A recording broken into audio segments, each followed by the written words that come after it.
long time. We are live. Look at that. We're here. Hello, people. Welcome, everybody. We've got, what do we got here? Let's see. Can't tell a thing. I don't know. We got nobody here. No, that's not true. There's four. Okay. It'll take a little while to get people in. Um, this is Adam Armbruster. Adam's been a good friend online with us for at least a year, probably longer, at least a year. Mm-hmm. And we've chatted back and forth. No big long chats ever. So I'm looking forward to this evening. This is a new format for us. It's something that I've been feeling the need to break out of whatever shell I found myself in and hatch into a new creature of sorts. I've been picking around the edges of it for the last few years. But I think what I want to do with these Thursday nights is make them something personal, something intimate, something that gives us all a chance to get to know each other better and to look at what we're really all about, not just in this hobby, but in our lives and in our relationship with each other. And in some cases, that ain't a lot, but it's there nonetheless. So we're going to get into that. And Adam is a person who flows easily through conversation. So I have a few friends like that who I can talk to about near anything, and they'll stay on board through thick and thin. So we're gonna get into that. But before we do, Adam, you said something to me before we went live that Mm-hmm. today has been a miraculous day for you. Tell me what you mean by that and what you got into. Well, it started when I was a kid. I grew up in an orphanage with my brothers, and it's not the best Wow. place to grow up, but it's better than the other alternatives that we had at the moment. And when I was there, some mysterious stranger donated circus tickets Huh. to for us to go, right? Because there was no, they didn't do field trips. You didn't go like off campus, as it were, right? Are you here in Florida? No, it was in Pennsylvania, out in rural, outside of Philadelphia. Okay.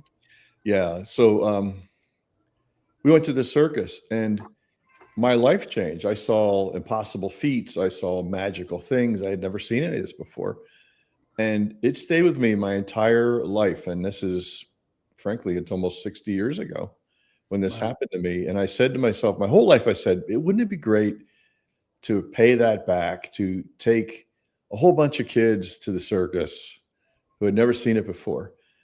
And we, as you remember, Father Fish, Nick Walenda lives in Sarasota, That's right. and he has his own circus called Wonderland. It's his own circus. It's really cool. Yeah. And somehow we got in some business meetings and blah, blah, blah. And we started talking. And I said to my wife, wouldn't it be great to do that? And guess what today we did? Today we took 1,200 kids Oh to my the God. circus. 1,200. It was insane. It was insane. They were all a lot of Title I schools, a lot of kids from nothing, way down, these towns, Father Fish, like Northport, way, Yeah, yeah. Title I school, special needs kids, a lot of special needs kids were there. We had the time of our lives. It was such a spiritual gift to give that back. You know what I mean? Wow. So that's why it was a big day. Wow. That's incredible. That is cool. So you must have filled the seats with that kind of crowd. Oh, we had 22 buses. My wife got so involved with the school district. And the funny thing is that Nick Walenda was trying to pull this off for a couple of years, and they couldn't get the cooperation in the organization. And my wife's just a ninja. She got involved and got it all done. Wow. Oh, it Wow. gets better. It gets better. This show sold out so fast. Well, it's not a sellout. It's filled up, right? Because it was free to the kids. Sure. Yeah. That Nick Walenda goes, I'll do another show. And next week, there's another 1,000 kids Oh, my going to word. the circus. So this all started with little me, little 7-year-old me going to the circus with Uh, 10 friends. It turns into 2,500. See what I mean? That's just a great thing. Incredible, incredible. We're so Yeah, excited about it. that's paying it forward, isn't it? Yeah. It's kind of almost painted backwards and forward at the same time, right? It's like Yeah, yeah. I never met the person who sent me. I didn't know who it was. Huh. And a lot of these kids don't know me. So it's Sure, fascinating, sure, sure. So that was a big day for me, man. It was great. What fun. Yeah. If you're lucky, you can just get in a place where you can do stuff like that, Yeah. Sarasota is really neat in that respect. There are a lot of the circus people, the old time circus Yeah. people, some of them are still alive, living in the area. I got to be friends with a few, and I was able to attend. They have a club up on, I don't remember the name of the streets anymore, downtown Sarasota, on Beneva, I think. Viva. Yeah. I think it's on Beneva, over north of, um, what's the main road that goes through? It goes. Where's it go? It goes east west. Oh, you got Fruitville University. Fruitville, right? Fruitville. Yeah, Fruitville, right. Beneva and Fruitville, north of Fruitville and Beneva, is a circus clubhouse, Didn't know that. circus center. Well, it was years ago. I don't know. Wow. Been back for a while, but they meet there regularly, and they have parties. I got to attend a few. That was just such great fun. Yeah, that's cool.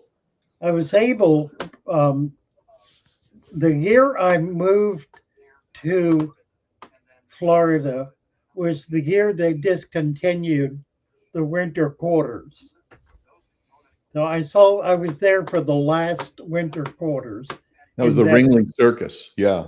the Ringling Circus, and I was Right. living in Venice at the time, so I was Right. able to see that last. They did rehearsals and whatnot. It was just great fun. A lot of the, or I shouldn't say a lot, some of the performers, off season worked in the fish industry, the tropical fish industry back in the 50s and 60s and 70s and 80s. There were Oh, several hundred fish farms, in the Riverview area up north of, no kind of south kidding. of Tampa, north of Bradenton. It's like a winter job. It was a winter job. That's right. Wow. Didn't know that. And a lot of them, when the circus closed down, a lot of them stayed on and remained in that field. So being in fish, I got to meet a bunch of folks who had been circus people, and occasionally we would have one or two of them out to our club meetings to talk about their earlier experience with the circus. Just great fun. It's And amazing. It's amazing. The circus survived during the Depression. People don't know. Like when things are sad and bad, people want to get entertained, and the circus like thrived. oh yeah, that's really when it started, I guess. Yeah, good point. Yeah. Wrangling. I think that's when wrangling started in the 30s. I think so. He Wow. built a big, beautiful home there. Oh, the Katazan. Yeah, Yeah, it's right on it's right on the water. If anybody ever goes to Sarasota, you want to tour the Katazan. It's striking. I think it's a museum today. Mm-hmm. And a rather Mhm. unique one. Mm-hmm. Yeah, So this town is how long have you had fish, Adam? well under your method, 2 years now. Under my failed method in the 80s, all I did was fish funerals constantly. 2 years under your method, including the koi pond, which is thriving, and that cylinder tank I have. Yes, 2 years. Okay, Pondus, that's so nice. You've shown that off any number of times on their show and tell live streams. I just had a neighbor say to me today, "You have an aquarium?" He goes, "Is it hard to take care of?" I'm like, "No, let me tell you about a guy." I haven't done anything to it. I literally don't even change the water. I know, it's amazing, isn't it? It doesn't seem possible. I was feeling like I've said it all and done it all and really don't know how to do it again. And then I was watching a video today. Guy's gotten 85,000 views in a matter of months on the topic of setting up, I don't know what he called it, a balanced aquarium. And he did not make reference to our system at all, but was just mainly talking about all of the commercial stuff that's available. And it struck me, here we go. I've been at this 5 years, and here's somebody who's getting huge amounts of hits saying something that absolutely does not need to be said, because there is something so much better than what he's talking about, and his experiences, it doesn't even exist. He has no awareness at all of what we've been doing. So it kind of rocked me back on my heels a bit, because I was feeling a little cocky, like we've really impacted the hobby, at least YouTube, and the truth is we haven't. So I got to get back on my horse, I guess. Your work is never done. It's Never terrible. done. No, if you think about it, there's people coming into the hobby right now. All the time. That's right. Stomping into the big box store, getting their elixirs. Yeah. Yeah. So if you stop, can I tell you something? If you stop, this whole movement stops. That's truth. Yeah. Probably true. Right? Well, there's some people who would carry on, but they're going to carry on in their own fish room. You've got such a following and a system that works, and it's healthy, and it's such all the rage now. Everybody wants healthy, organic, pesticide free, and right. Hello, right. It's right in front of you. That's what it's all about. I think when your book is printed, the print version, that's going to be a game changer. I hope so. Mm-hmm. I really hope so. It's a pretty substantial piece of work. I've looked at some of the other books that are being published, and they're really nothing. There's no meat to them. And this is like 500 pages of just, it's solid. I mean, it's really solid. It's got an amazing amount of material in it. Far more than Wallstead's book does. Now, hers is a research treatise. It's a book about research. That's not what this is. This is an encyclopedic manual for the fish keeper that goes into every detail involved in maintaining an eco-friendly aquarium. Like, people always want hacks, like, I want a life hack, I want a shortcut. Yeah, that's what this is, man. I mean, you're not going to go through the pain of all the loss and the cleaning and the problems but the book, I think, is going to be a real, what's the word, like a centerpiece for this, what you've done. I'm just so grateful.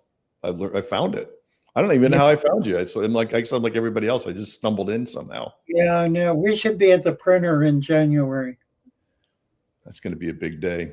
I don't know how long it'll take them to. I mean, it's in line to be printed. I don't know how long it'll take them to put it on the press, but it's a major publisher. So we'll see. We'll see how it goes. A couple of book signings, some good social media. That's a really good start. Yeah, I've got people asking me for autographed copies.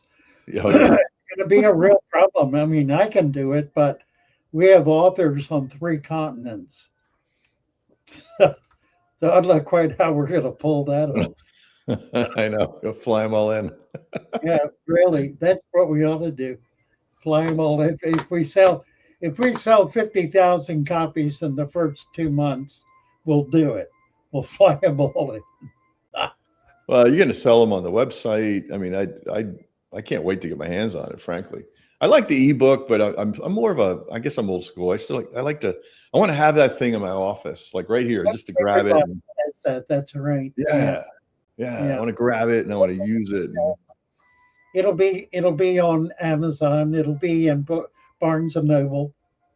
mhm. It's going to get pretty good play. Yeah, Publishers, everybody on here. Yeah, yeah, they're all going to grab it. Yeah, they're going to grab it. You know, all the people in this group, this forum, I'm fascinated by the quality of the humans. You know, it's like you said, you don't see each other, you don't get together, but you're all sharing this passion and you love nature. You know, and just to have people around, they always seem like such kind people too. I really enjoy yeah, when yeah. people come on, they talk about their aquariums, and you can just hear it in their voices. They're good people. You know, it's refreshing. You know, Right, you right. need that. We need that in our society. You get a lot of crazy media stuff coming at you all day long. It's good to talk to good humans. Well, and that's really why I wanted to do this to be able to look at that and to be able to see how what we're doing with our aquariums is affecting our relationship with people outside of that experience and affecting how we are in the world, what we're about in in society and with our families and churches and businesses and so forth. For me, it's like a to me it's a really high level. It's like a little peaceful, you know, place in my home where I can just observe beautiful nature doing its thing without interference. You know, I feel like I'm peeking into another world. It's very calming to me, you know, and I love it. You know, I love it. I don't know if people don't keep fish. I don't think they understand why we're doing it. They probably think we're just scientists or something, but it's spiritual to me. You It know, really is, isn't it? Yeah, it means it's a something to way to have that. experience nature without without being in it, without being part of it, being apart, being separate from it, but having it very up close and personal. That's well And, put. and it's wild. I mean, it's nature in the wild, nature in the raw. And then you teach us, like, you know, throw some leaves in there. Everything that's like Right, the last thing you want to do is, why would I throw a leaf in my aquarium? right. And then you Get throw a some leaf mud. in. Get some mud. That tank needs mud. I went to Petco, they didn't have mud. Right. What am I going to do? What am I going to do? Use mud? Use real mud? Really? There's some mud's free. You go out and get mud. You don't pay for mud. We're so brainwashed that, you know, you go to a big box and you buy some goo and you dump it in and that solves it. You know, Oh, yeah, it's like a yeah. default. I had a woman on the phone today talking about putting some starter something in her water. And I said, "Why are you doing that?" And she said, "Well, because they told me I have to do it at the store." And I said, "When did you start doing that?" "Oh, 2 years ago." "When did you start having trouble with your fish?" "2 years ago." Huh. Imagine that. Never had trouble before. Now all of a sudden I'm doing what they do. I'm spending money and doing what they're telling me to do, and I'm having trouble. And that's really, I think, what energizes me about being here is the realization I've been I've been in this industry on the industry side of it since I was a teenager. Merle Cohen, who created Aquarium Products, which is now owned by APET out of England. He's the guy who invented the plastic bag to put fish in. He's Wow. the guy who got us from the Chinese carry-out cup to the plastic bag. He's the guy who invented ick out, Oh yeah. which is two deadly chemicals that are totally unnecessary. He used to have a shop on Greenmount Avenue in Baltimore that I went to. That's where I met him. Hmm. His brother, Dave, I met. His brother was a mean SOB. He was just as mean and hard as they could be. And Merle, who was the older of the two, was the gentlest, kindest, most sweet person you'd ever meet. He, Merle finally sent Dave down to Florida to set up a farm and start farming and start shipping fish up north, which they did. They shipped them up by train. Initially, they shipped them, get this, they shipped them on flatbed rail cars in milk cans. The big, like 20, 30-gallon milk cans. Jeez. That's how they first shipped tropical fish. How did they make it? That was a long drive. That's a long haul. It was days, days. It was 2 or 3 days to get up here. And of course, half of them were dead. Right. But he'd bring them in, and then he sold them because he was the only person doing that. He sold them to all the other little shops all over the city of Baltimore. They were at that time 42 pet shops, tropical fish pet shops in Baltimore City in the 1950s. 90 years before that, in the 1870s, there were 100 Gee whiz. in every city in this country and in Europe. The hobby has never been as big as it was in the 1870s when plate glass was finally invented. They used a process called floating glass. They floated it on mercury or something. I don't remember to get it flat and clear. And then that's what was needed in order to make a glass box. And once they had the glass box, Katie barred the door. Everybody was making fish tanks. And the fish that were in the tanks, none of them were from South America. None of them were even from Florida. They were all local. And Oh, mostly it was salt water. Most of the clubs were on the coast. And they would go to the bays, go to the ocean and collect stuff.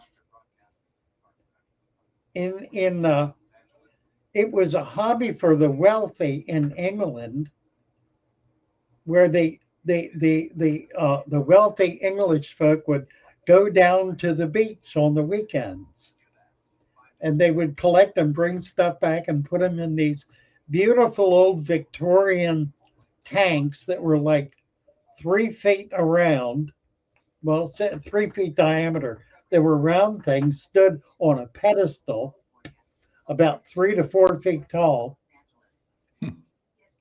No light, no electricity, no pumps, no heaters, no moving water. They put them in an atrium where they would get some direct sunlight. And at the end of the week, they'd take stuff back and bring new stuff up. That's how the early aquariums were maintained. But there were dozens of clubs in every city. People were so excited about keeping tropical fish. And that was true up to the Second World War. And Is it then, the war is that what changed it? well, the war took the hobbyists out of their homes and put them on battlefields. Yeah. And when they came back,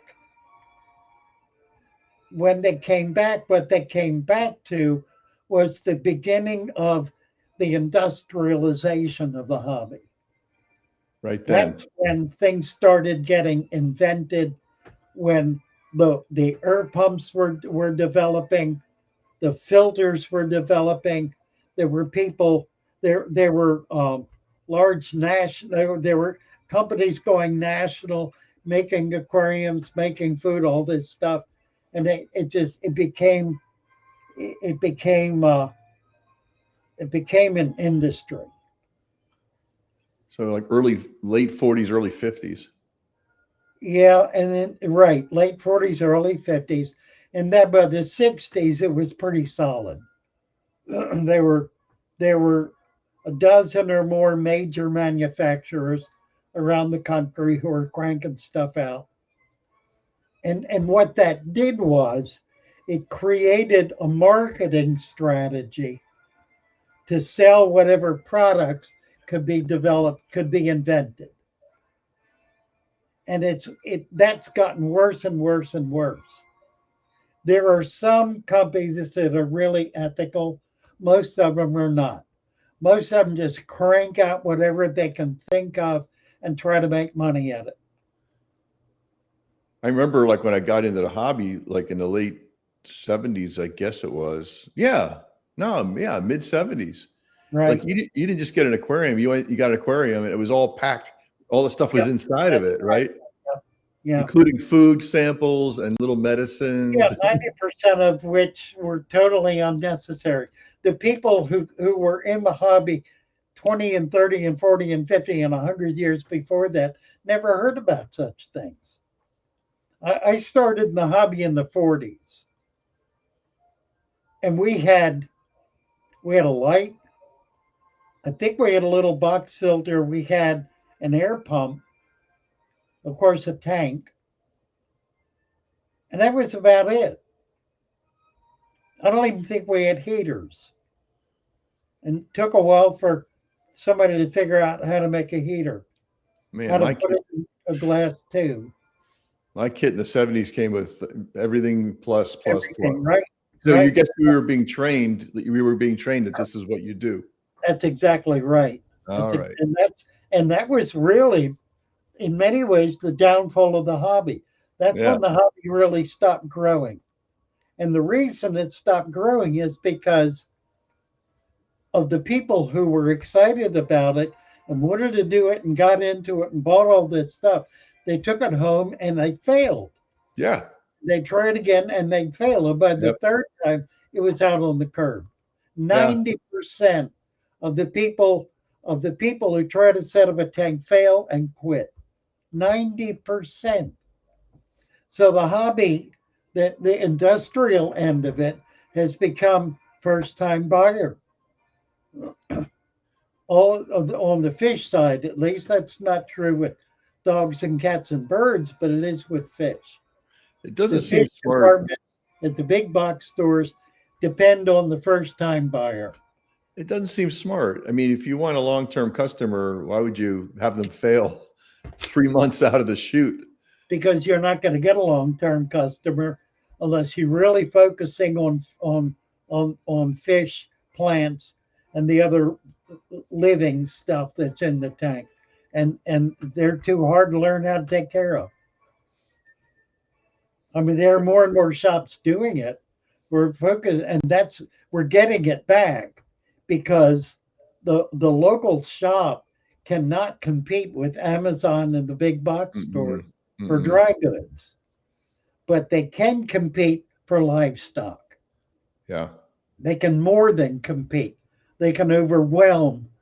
They can totally beat out this little shop I'm doing right now. People who come in, the first thing they'll say is, "I'm never going back to PetSmart," Yeah. or wherever. to any big box store. I hate to mention names. I shouldn't have done that, Well, there's but 100 of them. Yeah. yeah, but it's the same story with every one of them. None of them are really focusing on livestock. They're focusing on selling dry goods. That is true. I mean, you walk in the fish department, it's rather modest, and then you walk into the other area and it's 10 rows of Yeah, exactly. stuff. Everything imaginable, right? And I've And been, the yeah. chemical end of it is what kills the fish. Oh yeah, there's goo for everything. There's all kinds of stuff. You go in and you say, I got a problem with things. They send you home with a bottle of some kind of chemical and you dump it in the tank and you don't know what's wrong any more than they do. And 90% of the time, what you're putting in makes it worse. Probably 99% of the time makes it worse. They wind up killing everything. And you Well, you're, spend yeah, $100, $200 to try to cure the fish that the system you bought has made sick, and you wind up killing them. And it yeah. happens again and again. And the lucky people find us or work their way through it. And 10% of the people work their way through it and figure it out and develop a way to be able to keep these animals alive. Yeah, my aquarium I got and I set up right before I met your channel and started watching the videos. I put it in with the gravel and the whole deal. And I remember watching a video like, I got to start this over. I'm not going to try to fumble through. I got to, and I brought the guy back and I said, I'm going to tear everything out. I'm going to start all over again. He's like, what are you talking about? And I said, I'm going to try this method. And I got questioned a lot on From it. Rick, there, yeah. No, it wasn't him, but just some Um, other people just like, yeah, I don't know. You really need the gravel. I'm like, I don't know. And I had to kind of stand firm on I was getting yeah, pushed right, back, right. Oh, but I know. it's been fantastic. It's been fantastic. It's just it's great to enjoy it and not work on it, you know? Yeah, it needs to be a blessing Yeah. and not a burden. If That's the it's first something thing. you look at and get anxious about, you're doing it wrong. It sits right in the middle of my living room. When you walk in, you're looking right at it across the room and they go, wow, that's a beautiful tank. It's just plants and wood and fish. Right. It's not like I'm an artist. Nature's beautiful on its own. You don't have to do much. Yeah, You just that's come in right. there and they grow. And guess what the second question is? Is it a lot of work? And they're shaking their head. Yes. Like I'm going to say yes. I go, no, in Right. fact, I don't do anything to it. And they just look at me with this quizzical look like, I know. I know. is that possible?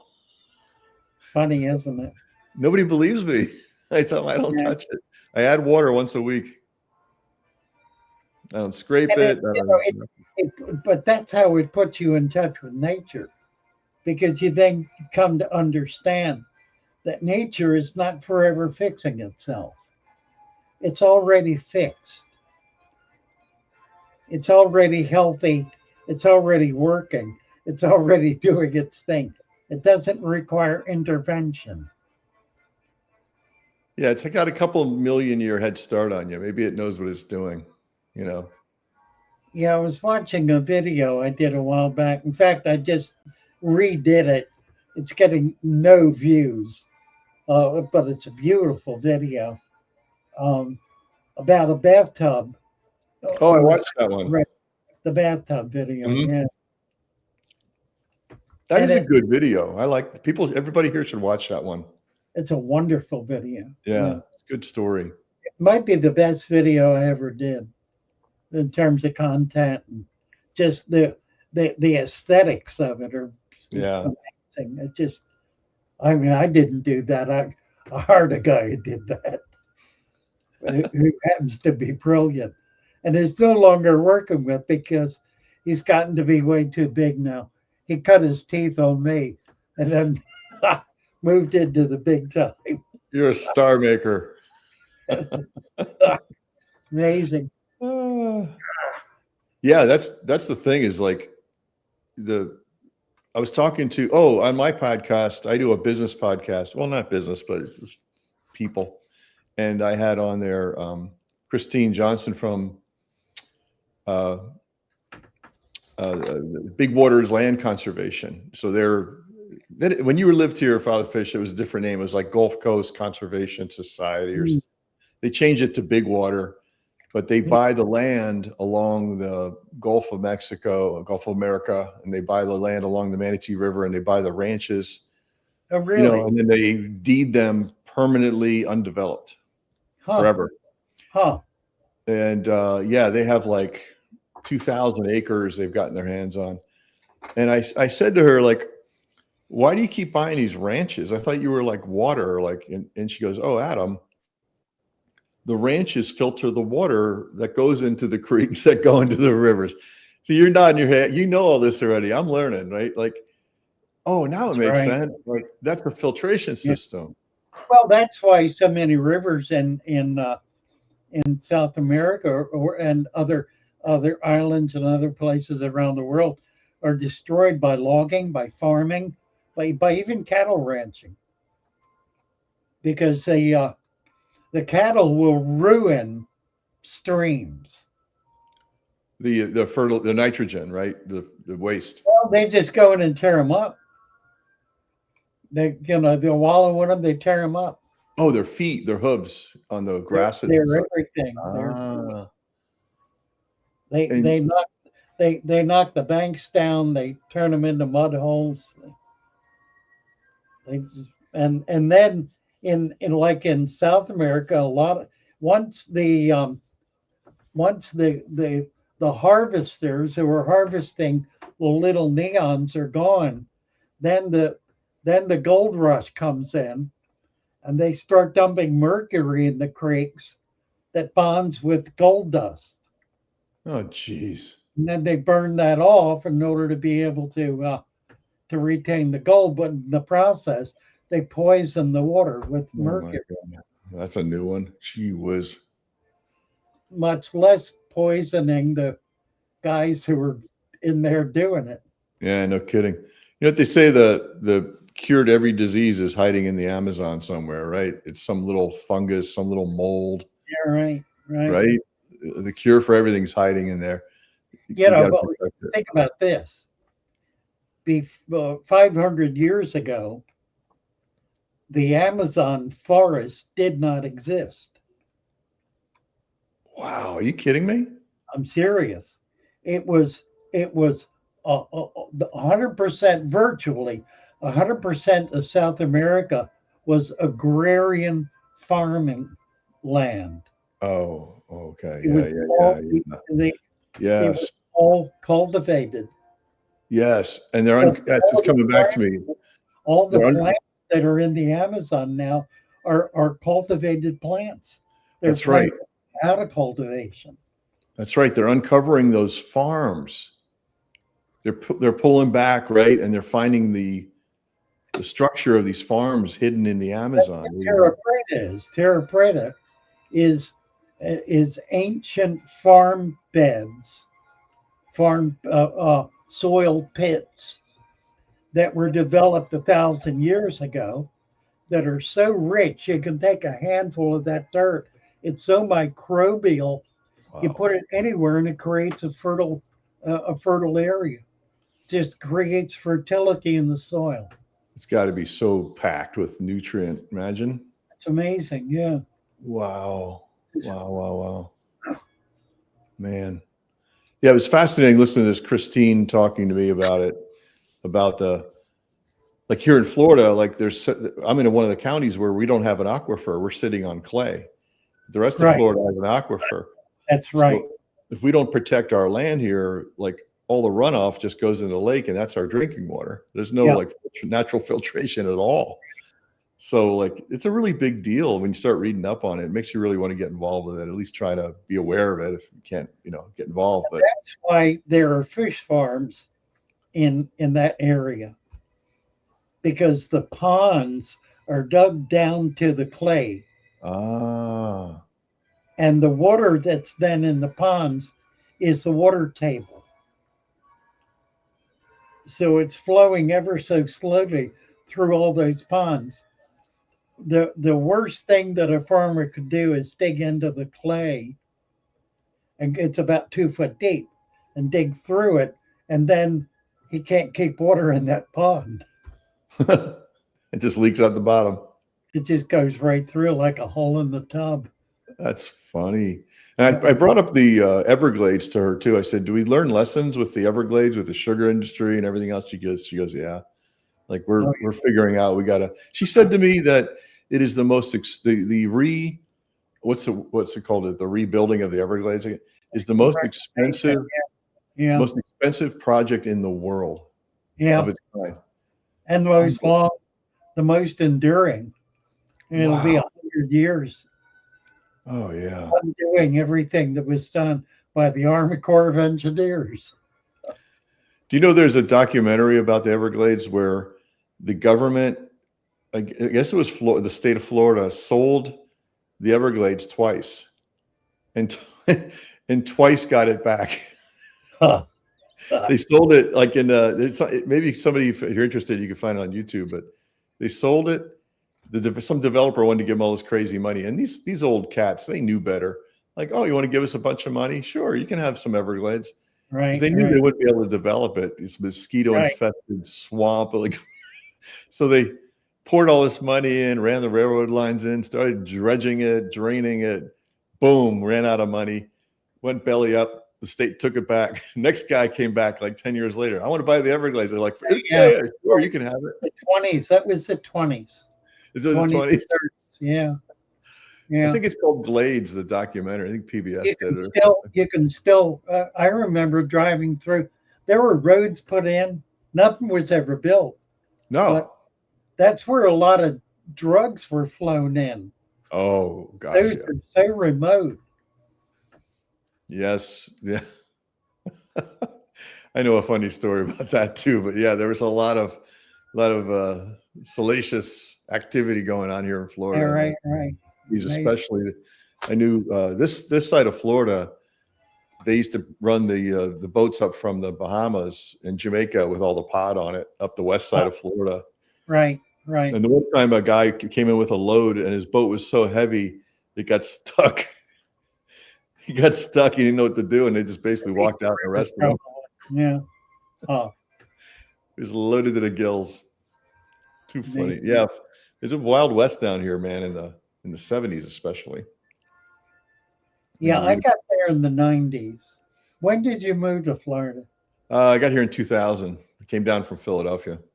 Oh, okay. But I came about 10 years earlier.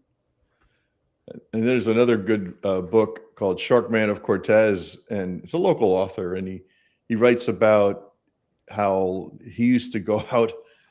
This is such wild times down here. He'd go out and he'd set up hooks to catch sharks at night. He'd bait the hooks, big, probably hook like that, right? And he'd bait it, and he'd catch all these sharks, and then he'd, sell the jaws because people always wanted to buy the jaws and stuff. Oh, right. He said in this book they used to catch great whites like a few miles offshore. Wow. Like back in the day, because there was so much life in close in. They would feed, and one time he pulled this big shark up on the beach, and the mayor showed up and said, "You can't keep doing this. This isn't good for tourism." You're scaring away the beachgoers. Yeah, right. Let's see. I'm looking in the chat here to see what people are saying. Chatty chat. I know some of these names. Wow. Maker Water Worlds. We have an aquifer in north central Florida. No way. Levy County. Water table is 60 feet, 40 to 60 feet down. Man, that would make 8 ponds, wouldn't it? Wow. Wow. When you live down here, sometimes you forget you're right. Yeah. When you live down here, I'm halfway down. For people to know where Sarasota is, it's like halfway down the state on the west side, and you forget you're living in the middle of the Gulf on this little sandbar. Right. You just forget. It just becomes normal life. Yeah, I never went into the aquifers. That freaked me out too much. I love diving, but I dive open water. So Uh, guys would dive into the aquifers, dive down in there, like caving. oh yeah, like cave diving, like spelunkers. Is Well, a there dive, life down in? Is there life in the aquifers? Is there stuff down in? really, well, you get down deep enough, there really isn't much. I mean, it's microbial. There probably are sponges, but there wouldn't be any fish to speak of. But they do caving in those things. That would I'd be. I don't. That freaks me out. Well, you're aware. I know because you live down here. You're aware of that hole that's on the in the Gulf, like a few miles out. Yeah, deepest place on the earth. It's the deepest hole in the oceans. It's got like a modest size hole, right? Right. And you go in it, and then it opens up into this giant Right. cave underwater, right? And it's really deep. Yeah. It's I don't. It's deeper than the what's the abyss off The trench, something trench. Mariana Trench. Wow, It's deeper than that. makes me want to drop a line in there. 2 miles. A See what's 2 mile hiding. right. See what's hiding Well, down there. claiming there are monsters down there. Now they were talking too about doing the fish nursery ball things, and it got shut down. And I think it might have gotten approved this time, but they want to start raising fish in the Gulf and in some kind of big giant ball they make. I don't know what that thing is. Oh. And I guess it's snapper and something, and they just raise them in the Gulf. Right. So it's not it's not in a tank or something, but it's still a man-made facility. Well, they've been doing it with salmon for years Yeah, in the Yeah. Northwest. Yeah. yeah, they're It's a manageable product. They do that kind of thing in the Philippines on what's it called, the Gulf. What's that called? That coastline. oh gosh, I can't remember. That is cool. Yeah, and they I guess they shot down oil rigs on this part of Florida.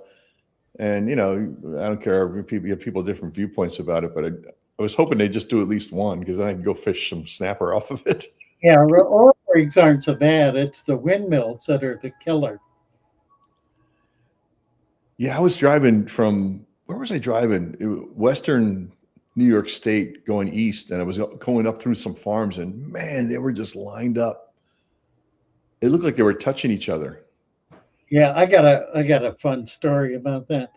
But when I went to college in Appalachia, in Barberville, Kentucky, Union College, back in the 50s and early 60s, and the most hated people in Appalachia then were the strip miners. Mm. The strip miners were people who went into the mountains with bulldozers and cut the mountain down to harvest coal. Mm-hmm. They put the coal miners out of business. So the coal miners were basically small, independent people who had a little mine out in the mountains that they would crawl into and haul out, a half a ton of coal a day or so. And that's how they supported themselves. Well, the strip miners came in and put an end to that. So one of the biggest ones, married into my brother's wife's family. And he's still around. He's my age. He bought a mountain down in Virginia, about, I don't know, a couple of 1,000-acre mountain. Beautiful place. Built him an amazing log home. And then spent 10, 15 years getting a permit to do windmills. And the reason they wanted to do it was because there was so much money in it. He doesn't own the windmills. He's leasing the land to the electric company, basically, or the company that's building the windmills. Uh, they got a permit for one, and then because they got the one approved, they got a dozen of them approved. Well, it has. He's gone. They're under construction right now, and the people in the community in the area are up in arms over it because it's absolutely destroying the mountains. It's destroying the appearance. Yeah. They're cutting roads everywhere. The river, the creeks and streams are all mud holes. He's gone from being the most hated person in Kentucky for strip mining to being the most hated person in Virginia for windmilling. And he's in his glory. He's crying his way to the bank, probably. Oh, you bet. I mean, it's amazing the money he's making on it. Just amazing. Millions, millions. It's like up in central Pennsylvania, all those folks that found they had gas under their house, and Right. they lease it to the deed to the gas company, and Yeah. you Yeah. got these like literally poverty level folks. Sometimes suddenly they're buying Cadillacs. They got all the money in the world all of a sudden. Really hillbillies. It's literally what goes on up there. Yeah.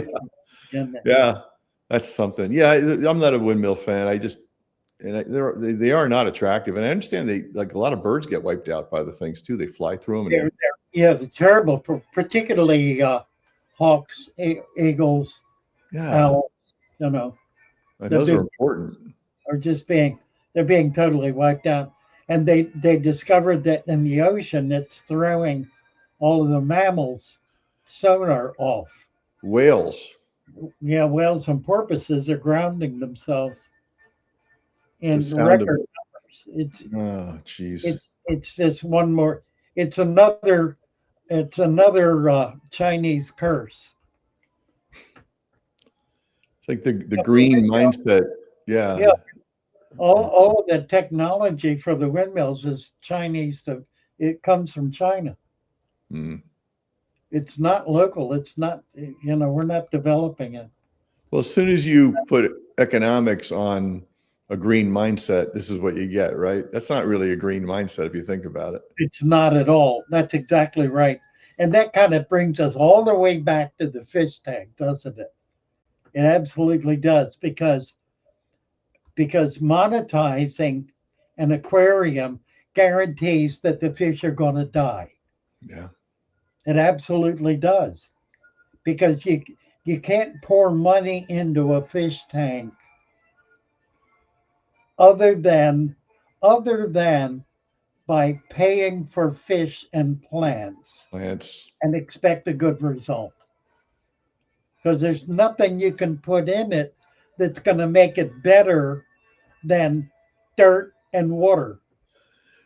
And I hear people when they're coming to you with questions and they're like, I'm trying to get my water right for my plants. And I've heard you say things like, well, why don't you buy plants that like your water as it is, but they like that kind of water where you live. Like you said earlier, like back in the day, it was all native plants and native fish. Well, they like the water because that's where they're. That's exactly right.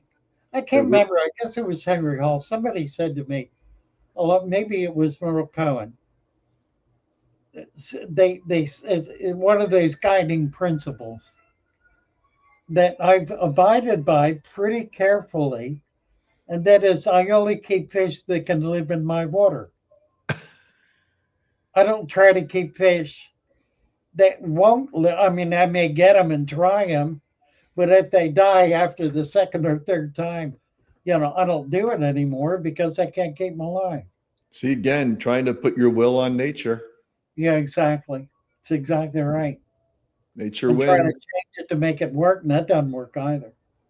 Like they said in Jurassic Park, life finds a way, right? Like if it's going to survive, it's going to survive. Yeah, exactly. Right. Right. You can interfere all you want.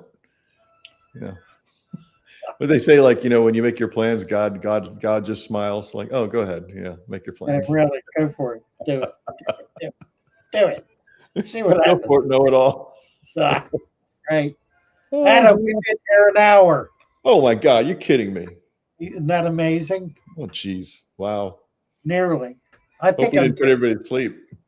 I'm a little fast. My clock is a little. Yeah, we still got about 5 minutes. Well, I'll tell you, man, this forum is the boss. I think it's great. There's nothing like it. My wife sometimes goes to me like, "What do you guys talk about?" I said, "Well, sometimes it's fish, but sometimes it's everything else." Right. Exactly. Yeah. I Yeah. just think the people in this group are fascinating. They're such talented people. Like, I always think like 3G with the angelfish. I can't wait when he shows them. And are you going to Yeah. do pop-ins like on this format too? What are your plans? Christian up and 3G and some of these other guys. Dina's husband, Dean. I've had chats with him that have been comparable to the conversations we've had. I want to see if he'll come up. I talked to him about doing this a year ago, and he was gung ho. So I want to try to get him up. And guys who like to think about and talk about what they're doing.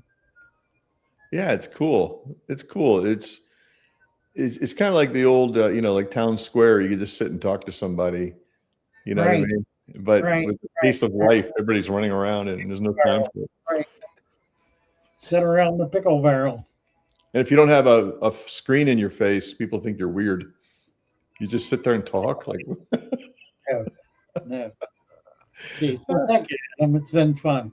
Oh, a total delight. Thanks for having me on. It would be. Yeah. Yeah, we're going to keep doing this. I think this has got legs. We're up. I agree. What do we got? 30 some people. That's about where we have been. I'd like to try to get this thing growing. I'd like to try to get up. At one point, I had a live stream that was at 100, but I was doing it every day. Yeah. I was doing it in the mornings. And so I was getting people in from all over the globe. I mean, I would get people in from India where it was late in the evening, but not too late for them to be a part of it. I got all of Europe, and that was a big deal. It is. Yeah, the timing thing's a challenge, isn't it? Then if you do it in the morning here, then everybody's at work and they can't watch it. And yeah, that's a whole other can of worms. You get you get the people who are at home, the homebound. Yeah. And that's fun. I mean, we got a lot of cool people in. Maybe you should do like your Eastern Hemisphere, in the morning, and then Western Hemisphere at night. Right. Totally global. I don't think I want to do daily anymore, though. I did that. I did 7 days a week for a year, actually 14 months. Wow. 9 o'clock in the morning. I think it was 8 to 10, and then it went 9 to 11. 7 days a week, every day. I really liked the one time I went back and I found your first streaming experiments. Oh, they were terrible. Well, the tech was so new, like you didn't know if it was working. The tech was bad. It wasn't your fault. It was bad. But it was fun because you could see you're trying to figure it out. Okay, it's working. Yay. Yeah, right. It was weird. Gotten really great since then. Remember all that. Mm-hmm. Yeah, but this is cool. Yeah. I don't know if I told you this real quick, because there was I'm trying to find it on YouTube because I'm in the TV business, and there was a guy, and I think it was in Cincinnati, and he had a show called "Are You Coming or Going?" and he would set up in a bus station 2 stools, and he had a microphone and a camera, right? Oh, cool. And he would just say to somebody, "Hey, can I talk to you? Are you coming or going?" And the amazing life stories he would get out of people. Everybody's a walking movie. Everybody, it's remarkable. Look at your story. I mean, you're a movie. You know what I mean? Like, if you just scratch the surface, people are fascinating. It's amazing, isn't it? Really? Yeah, he made a whole show about it. It sounds like a show that could work today. We didn't get into your movie, to your story. Mine's not that. We'll come back.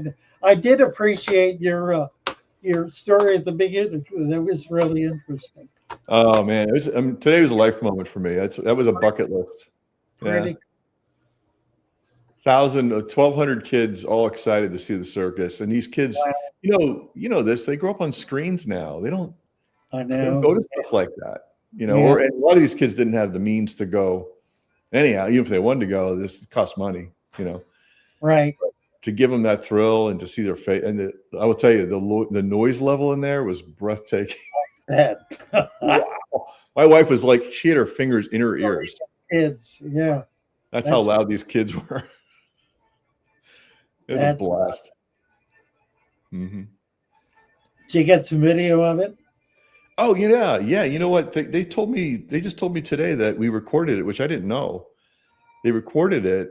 So maybe I'll cut a little video down, send you, show what it looks like. That'd be fun. Yeah. In fact, I have a snapshot of before they started the show. I took a snappy of all the audience. It was incredible. Okay. Yeah, it's fun. Cool. Yeah. Anytime you can kind of pay it back and pay it forward, you know, it's good for the heart. Yeah. Amen to that. Mm-hmm. God bless you, Adam. God bless you. Thanks for letting me be in your world. You bet. I appreciate it. Well, thanks for being in my world. And all these great people in your forum, man. They're awesome. They really are. I feel like some of them are friends. I really do. Amen. Amen. God bless you. Nice to be with you all. Sorry we didn't get much into the comments. I'm sure you were all entertaining yourself dutifully. Nice to be here. We'll be back next Thursday, same time, same place. See you again. Now we're broadcasting vertical and horizontal, so you can watch us on your phone in a vertical picture, and it's nicely set up to be able to do that with Adam on the bottom and me on the top, as it turns out, which we could change. We could do that and reverse it. Whoa. Hang on. Whoa. Really flipping back and forth. Cool. Love you. Bye for now. And there we go.